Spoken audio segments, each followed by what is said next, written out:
Welcome to Keep What You Earn, your judgment and jargon free zone for entrepreneurs of all levels. Get ready to learn how to scale your business, save money in taxes, and create a business that grows your wealth. If it feels like the financial side of business is like eating your vegetables, well, then think of this podcast as the ranch dressing to make the process a little more enjoyable. My name is Shannon Weinstein. I'm a CPA and business owner on a mission to simplify money and empower others through knowledge. I hope this episode inspires you to take action, but remember that the information we share is for educational purposes only and is not individual tax advice. Now that we got that out of the way, let's start the show.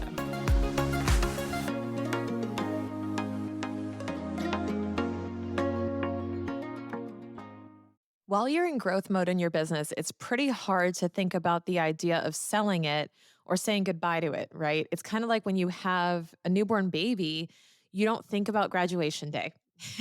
But inevitably, that day may come. And you want to be ready for it and be able to be nimble and be adaptive to your new goals, your new priorities, the person you'll become once your business matures a bit more. And that's what I want to talk about today is how you want to be building a sellable business today, even if you have no intention within your eyesight to be able to sell it. And why I say this is you want to be thinking about, is this sellable as a lens through which you look at everything in your business? Here's why. Because ultimately, you can't do this forever. Let's be real. Like, you won't be able to do this forever. Your life is finite. I mean, it's true. Your life is finite, and you can't guarantee that it's just going to run on its own without you. And furthermore, that's also one of the reasons to build it like you're going to sell it. So it could run without you. But the problem is that a lot of people are running their businesses with no end in sight, and their kids don't want to take it over. There's nobody who wants to assume the role of owner. Maybe the employees are just really happy where they're at, and nobody knows what to do, right? And you don't want to be stuck in that position where you have to basically close the doors and say, that's it, and just end the legacy, right? Some of us want to build something that can be passed on or create the legacy, create a real impact, a real ripple effect. And in order to do that, you have to think with the end in mind. And not even the end, the evolution in mind, I'll say. And one of the things to do is to build your processes and systems and people around something that you could sell and package. There's a couple of ways to do this. And I'm going to just let you in on what is going on in the back of my mind while I'm doing this. So, when we talk about building a sellable business, you really want to appeal to a buyer. So you want to be thinking about, on paper, do I look good to a buyer right now? And that means, am I generating recurring revenue? Meaning, is it going to be a huge effort for people to sell new services, new products, or am I handing them over a turnkey system that just brings in cash flow pretty steadily? That's a huge appeal, right? Is recurring revenue. The other thing is being plug and play with people. So, can anyone really step into any role if it gets vacated? So, if you were to sell your business and your general manager quits, or your operations manager, your integrator, whatever, quits because they liked working with you and they don't want to work with this new person, can they still run the business with the same effectiveness? Now, of course, your people are very valuable to your business, but do you have systems and processes? Do you have methods? Do you have trainings that would enable someone to step into one of those roles without really shattering the business's processes and efficiency and effectiveness? You want to make sure that you're passing on something that is a product that is appealing as a product and a buyer would actually want it. And there's no rush to have it be really appealing to a buyer.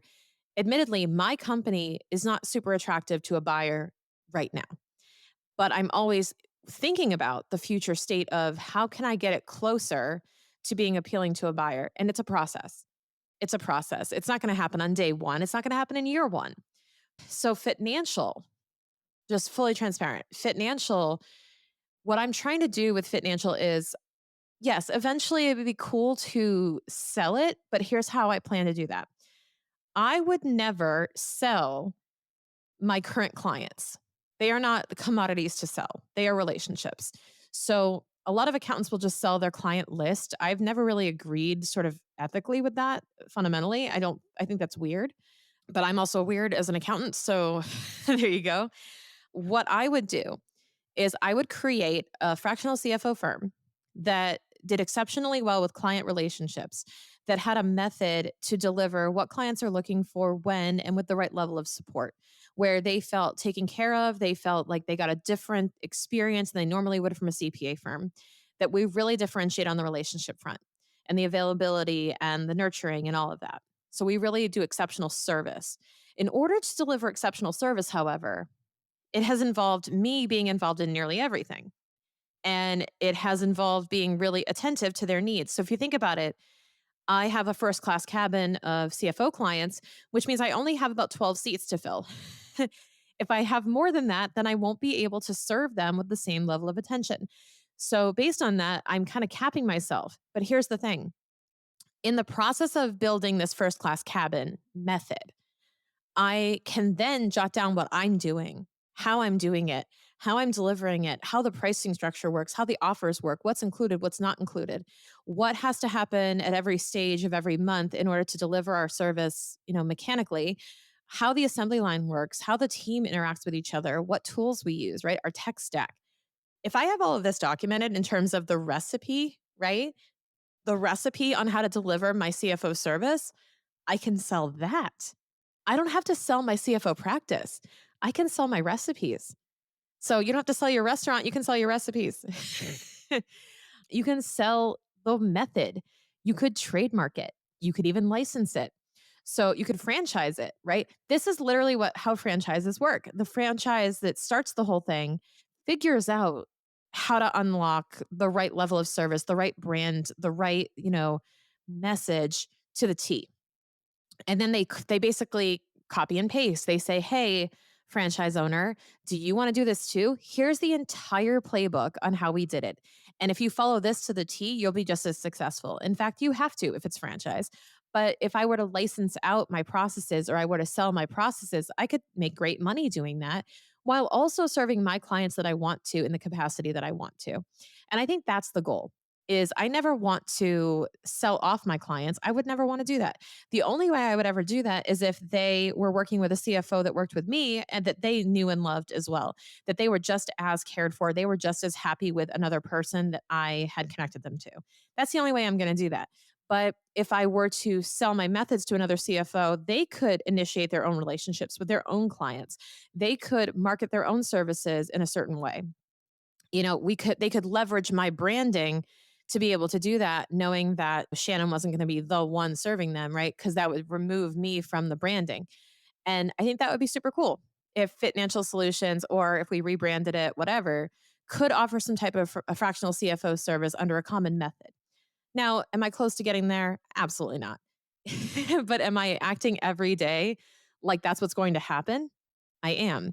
And when you act every day in these micro actions, like you're building something that is worth selling, scaling, licensing, then you're going to be more on track on a 1% everyday basis towards that goal.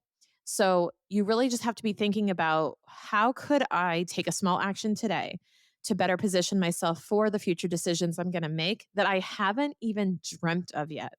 I couldn't even dream of the idea of selling Fitnancial right now, even though it's not that crazy to think about in terms of the event actually happening. Whether I want to or not, it's a different story, but like, could I sell it? That's nuts to think about. So, when you're building your business, even if it feels like it's in its infancy, just know that the decisions you're making today, the small micro actions you're taking, are contributing toward that future.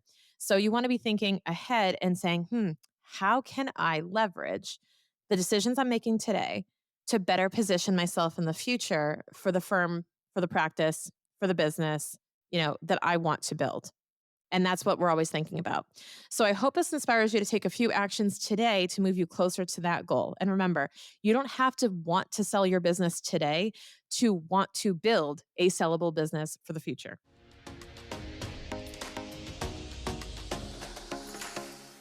I can't believe how many episodes we've released of Keep What You Earn. There are literally hundreds of thousands, if not millions of dollars in tax savings contained in our episode library. And there are so many topics that we cover. To make it easier to find more of what you need right now, we actually created a custom curated playlist just for you. That's right, a playlist of value-packed episodes that you're looking for based on your goals right now in your business. Whether you're making your first sale, trying to strategize your taxes, or you're scaling your team, there is something here for everyone. Check out the podcast playlist generator now using the link in the show notes and explore your custom playlist.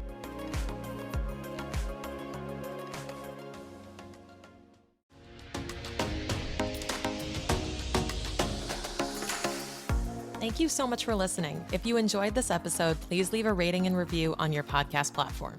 This small action goes a long way for podcasters to get our message heard by more business owners just like you. Be sure to check out the show notes for links to information about our guests and ways to get in touch with me. We'll see you on the next episode.